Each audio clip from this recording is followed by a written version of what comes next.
Hello on the planet and beyond. Hello, God's children.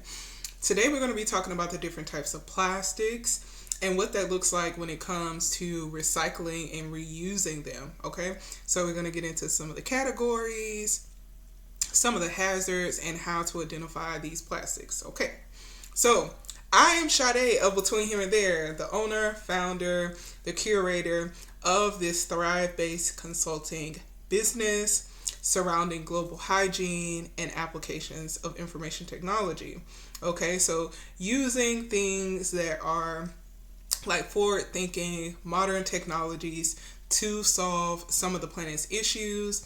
However, we do veer on the side of most natural solutions. Okay, so there are some things that are computer generated, especially when it comes to testing, rotating certain chemicals throughout different systems to ensure that they're as much as in balance as possible, so Mother Nature can then take over and do her thing. Okay, so yeah, we have to get us together for before she can really do what she needs to do, because we're overly polluting the planet, which takes us to the different types of plastics. So it's said to be 7 types of plastic in total.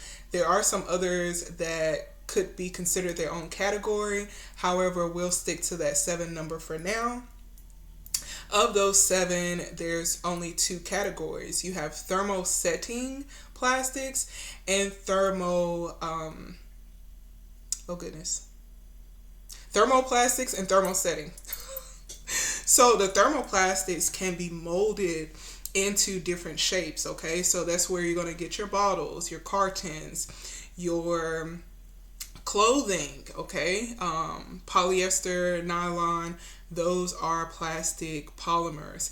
And so therefore, if you're wearing, a summer dress and you think it's all like, oh snap, it's a 2-piece, I got my stomach out, got a slit up the side, it just should be nice and airy. It's not. You're just in a fancy plastic bag.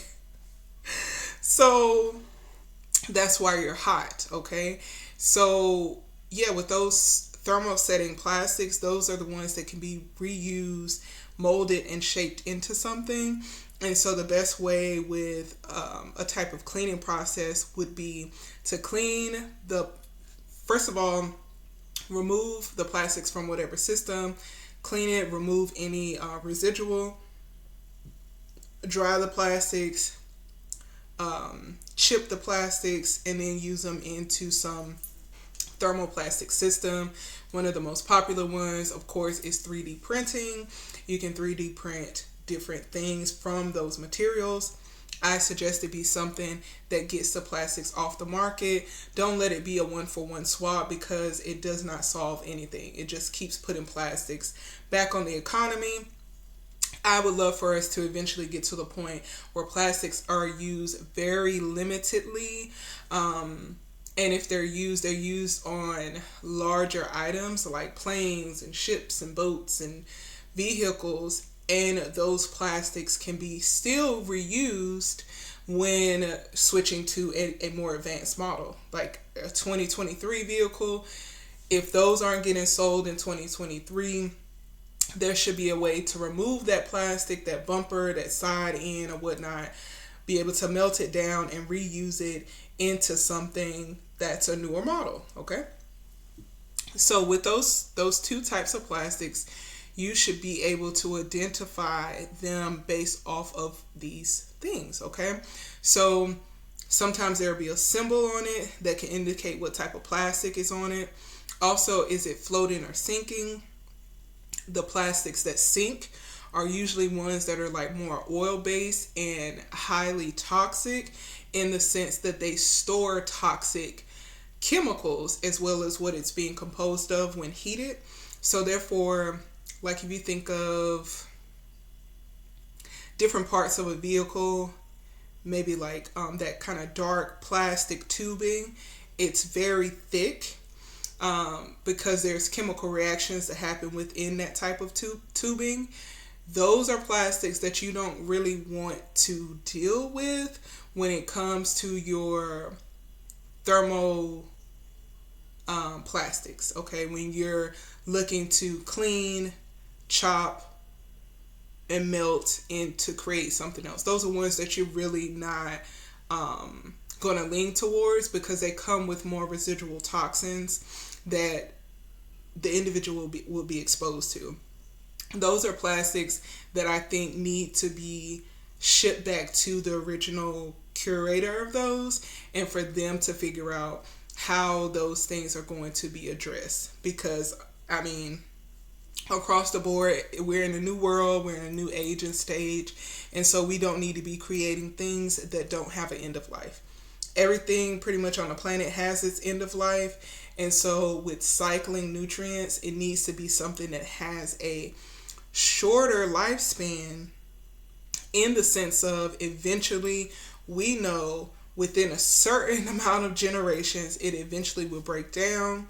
Of course, we want things to last forever. We don't last forever, and what is happening with those things that last forever or last a really long time? What is happening in the environment? What is happening to the air? What is happening to the water, the soil, etc.? Okay, take some coffee. So, with identifying that end of life, identifying what that plastic is going to be used for, ensuring it's not directly a one-for-one swap unless it's a really large item. Again, I gave the example of a bumper being put onto a newer model vehicle. Okay, so is the plastic sinking?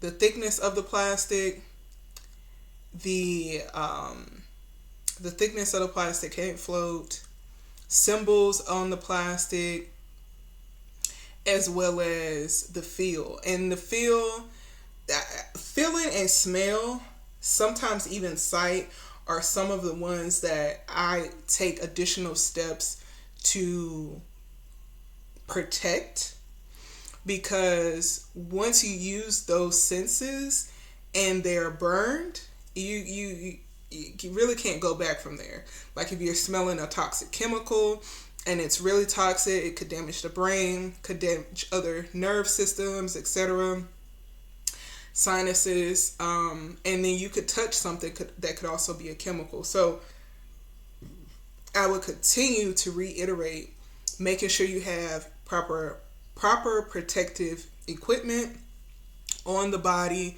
to protect it from different things.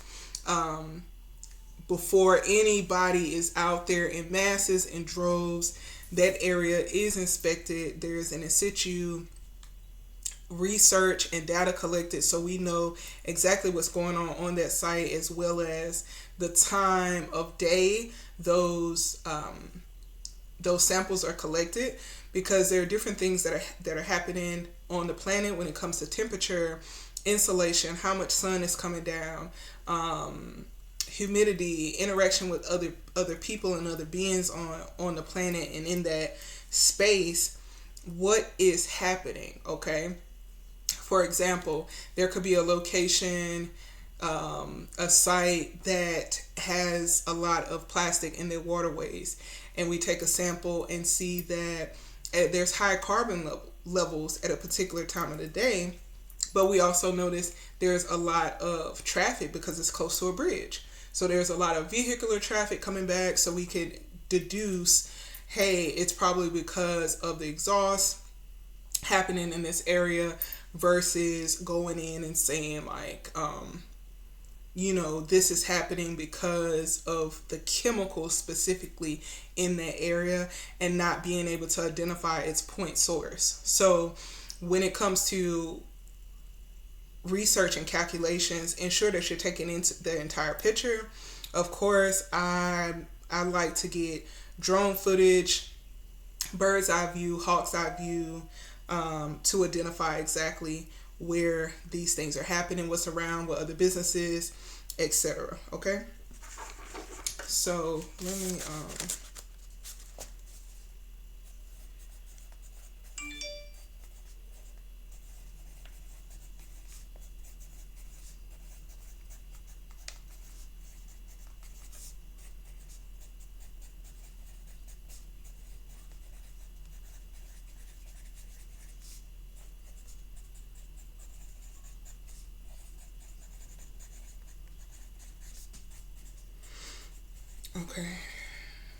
Yeah.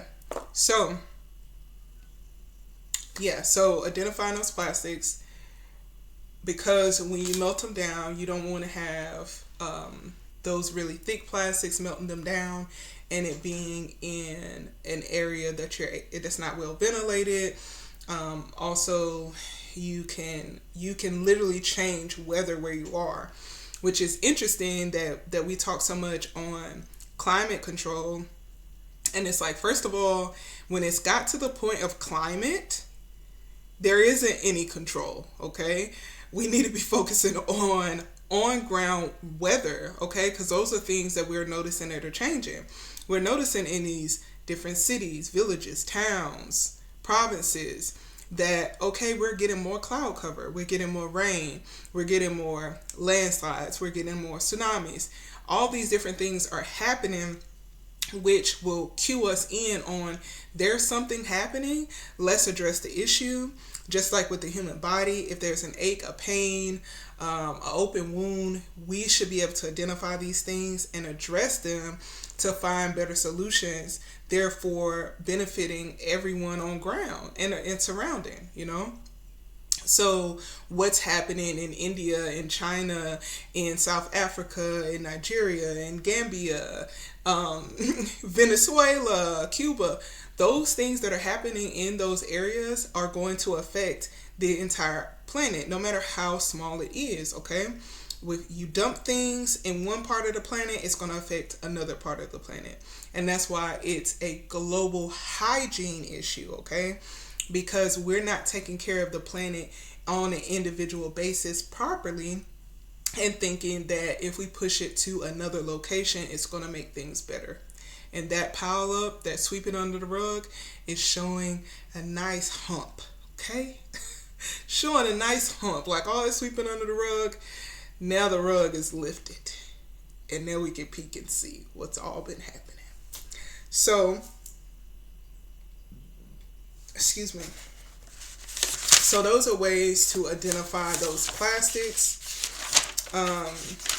And again, like I said, there are like 7 different types. And if you want, you can do a quick Bing or Google search, ChatGPT, whatever you want to do to, even your local library. I still like hard books more than anything because I know all information isn't ingested into some type of computational system such as a computer, okay, or whatever database. And so because not everything is downloaded, it's a nice amount of information downloaded.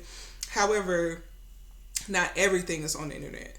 And because everything is not on the internet, I enjoy hard books to grab that data to see exactly when it was published. Because even with books and other information, people start to refute it, start to rewrite it, unwrite it, act like it didn't happen. But when it comes to a physical book, you cannot change that. That's the reason why there was masses of book burnings, because it was like, there's no way we could get rid of it. So we just have to delete it off the planet. And that's what a lot of people did. So even thinking about all of that divine knowledge that has been lost for a period, because information as well as energy cannot be created nor destroyed. It just is what it is. And rewind it back in case you didn't get it. Information, like energy, cannot be created nor destroyed. Sometimes it's lost in translation. Sometimes it takes a minute to come out. But eventually that information will come back out because it is what it is. All the sciences, that's why I enjoy science. This information already exists. It's just how humans, and in my case it would be an English speaking being able to translate these things that are already occurring on the planet into knowledge, into language, okay? Mathematics is a language. Languages are a language, etc. Okay? So,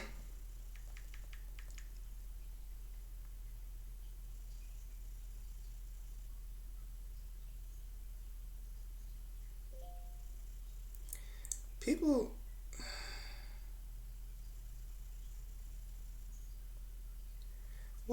be wanting Hey, war? Ivy, you started brushing your Why do locks people back. want war with me?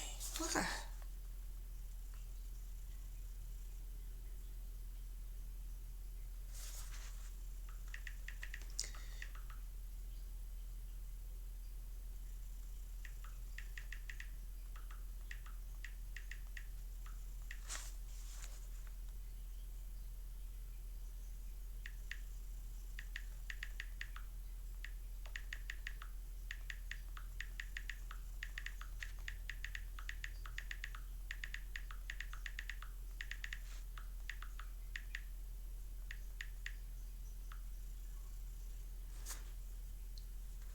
Let me just answer this, y'all.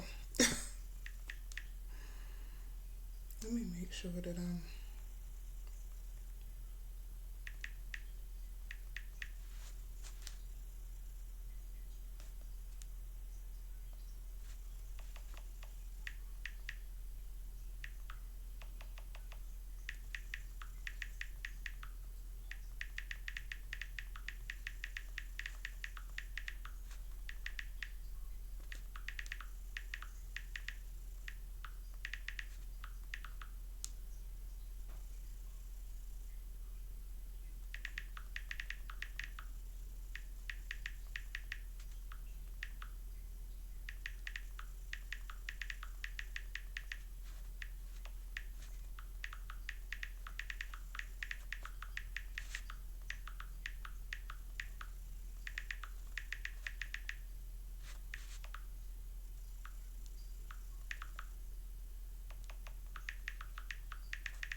Yeah. Okay. My apologies. Hopefully, they did not take too long. Okay. So, um, yeah. So some of the hazards that come with it is the exhaust when those plastics are heated to a certain temperature, because once you go through the cutting process, first of all, the cutting of plastics is going to be heated a little bit because that energy of chopping is going to be transferred throughout that process. However, when it comes to melting, of course, that is also heat energy, heat transfer. The gases that are going to be released from those plastics, one doesn't need to be in that facility. It has to be like a direct ventilation. First of all, in case direct ventilation, some other procedures need to be made for that process to happen. So I encourage the individual, if you come across these parts, find a part number, find a distributor, find out where these parts go so you can coordinate shipping those items back to them for them to handle that, okay? Because they may have already the proper facilities to handle those things, okay? Um,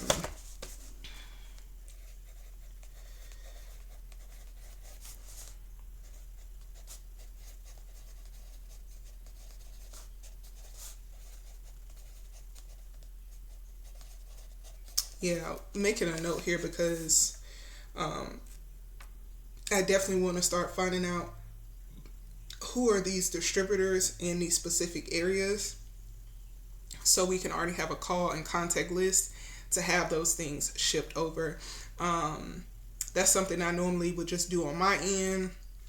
However, it needs to be like set in stone, as this is the standard operating procedures for handling these toxic plastics. Okay, so I think that is almost it for the types of plastics.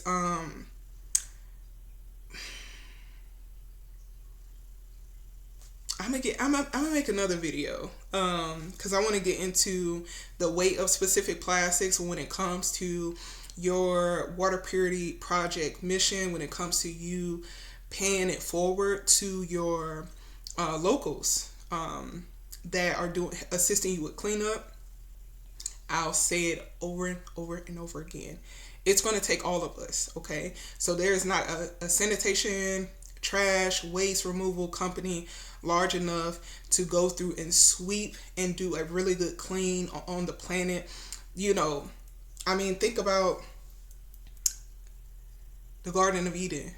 Pure, bubbling brooks, can be able to drink out the water, breathe in the air, you know. So we've surpassed the threshold that is going to take all of us. Before, you know, maybe in the beginning, there was a little bit onesies and twosies. Now it's at the point we need all hands on deck, okay?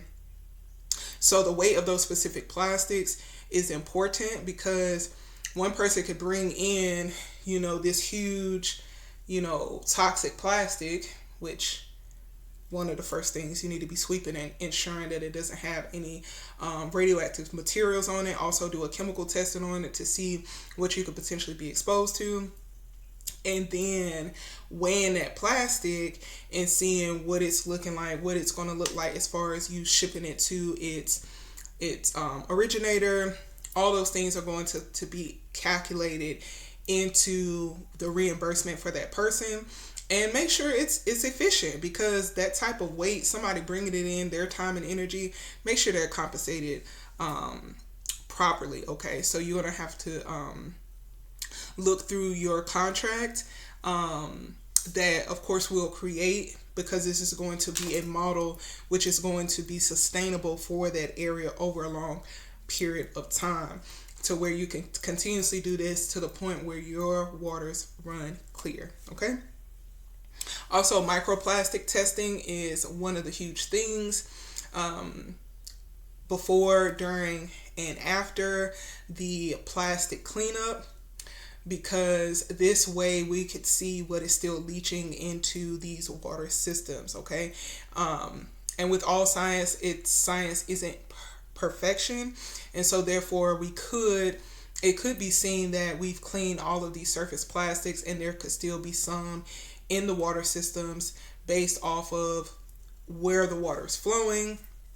And again, that's another practice to take into account when adding other applications like GIS and mapping exactly where these water systems are originating and where this water is flowing. Are there dams being created here? Is there runoff? Is there blockages? What's happening to this water? Is there still plastic pollution being pushed into these systems to where it just refills up? Do we need to go back further to clean up so that way the end water system is a lot more pure? Okay, so I think that is it for this. I'll talk on microplastic testing and what that would look like.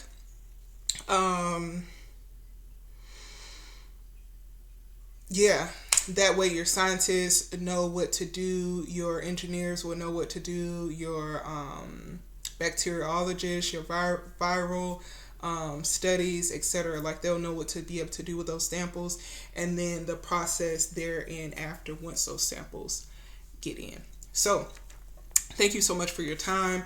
Check out the website betweenhtllc.com. I will, continue to post information. Of course, the network is growing. I'm excited for you all to be a part of it. If you would like to support, you can go directly to the Water Purity Project. So under the support tab, there's also, I do have a Cash App and a PayPal. Let me see. Hold on a second. Hello? Hey. Great, grand. Is it emergency? I'm gonna just finish up this video in like 3 minutes. Okay. Okay, I'm gonna call you right back. All right. Bye. Okay. So, Yeah, so there is a PayPal and a Cash App. I'm gonna connect the PayPal at the bottom. The Cash App, let me see, because it's not on this phone, but um, mm,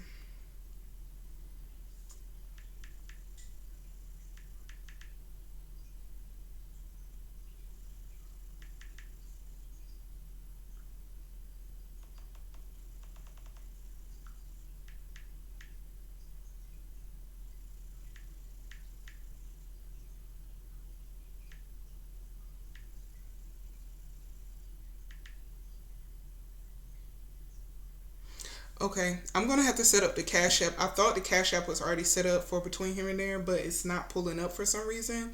Um, so I'll link all those things below: the PayPal, the Cash App, also a direct link to support the mission. When you support the mission, um, the idea is you are supporting that mission if you cannot physically be present. When there are those large projects that come out, you come out, you'll get a brief, sign a waiver. Um, I'll work out the legalities, like you'll sign a waiver that we're supplying you with this proper PPE. However, there are some things that may be out of our hands that a situation could happen. We're going to plan as best as possible. However, things happen, and we want you to be aware. I was going to say an adult about it, but be aware. It doesn't necessarily mean maturity. You just maybe lack awareness when it comes to different things that could be in a specific environment. Okay, so yeah, thank you so much for your time, for having interest here. Send me an email between htllc.com, and let's get this thing started. So, and let me also know, what are some things that you are interested about when it comes to the environment. Okay, I do have a workshop called One Drop Water in Our Connection, which I'm willing to travel out to wherever is needed. So we have an understanding of our water systems, that hydrologic cycling of water, same water that's been on the planet since the beginning of time, and how we can properly intercept that cycle and allow that cycle to continue. Okay, because we need water. However, the way in which we're using it isn't proper, and it's putting us into a bad situation, and we don't want to go further into that situation. We want to correct it now so that cycle can flow properly and start to rebuild itself and rejuvenate. Okay, so thank you again. I love y'all. Listen, God has got us.